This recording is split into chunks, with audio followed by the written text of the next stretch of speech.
আহনাফ সহ সকল শহীদের আমি ন্যায্য বিচার চাই। আজকে যে আদালত রায় দিবে, শুধু রায়টা নয়, খুনি শেখ হাসিনাকে দেশের মাটিতে এনে এই রায় কার্যকর করাই হচ্ছে আমাদের সকল শহীদ পরিবার, আহত পরিবার এবং জনগণের একটা আশা আকাঙ্ক্ষা।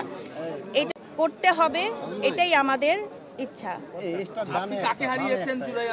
আমি আমার 17 বছরের ছেলে শহীদ শফিকুদ্দিন আহমেদ আহনাফ, যে বিএএফ শাইন কলেজের একাদশ শ্রেণীর ছাত্র ছিল। আমার ছেলের বুকের বাম পাশ থেকে গুলি লেগে ডান পাশ থেকে বের হয়ে যায়। এই খুনি হাসিনার স্বৈরাচাররা আমার ছেলেকে, এই 25-এর পরীক্ষার্থী ছিল, সে আমার ছেলেকে পরীক্ষাও দিতে দেয়নি। আমি আমার ছেলের সহ সকল শহীদের ন্যায্য বিচার চাই। আমার ছেলে শহীদ শেখ শাহরিয়ার বিন মতিন, সে এসএসসি পরীক্ষার্থী ছিল 2024-এ 5টা পরীক্ষা দিয়েছিল। তারপর মিরপুর 10 গোল চত্বর এরিয়া গুলিবিদ্ধ হয়ে ইন্তেকাল করে।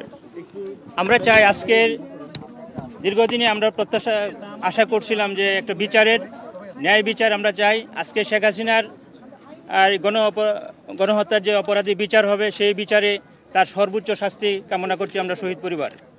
সবাইকে অসংখ্য ধন্যবাদ। আসসালামু আলাইকুম।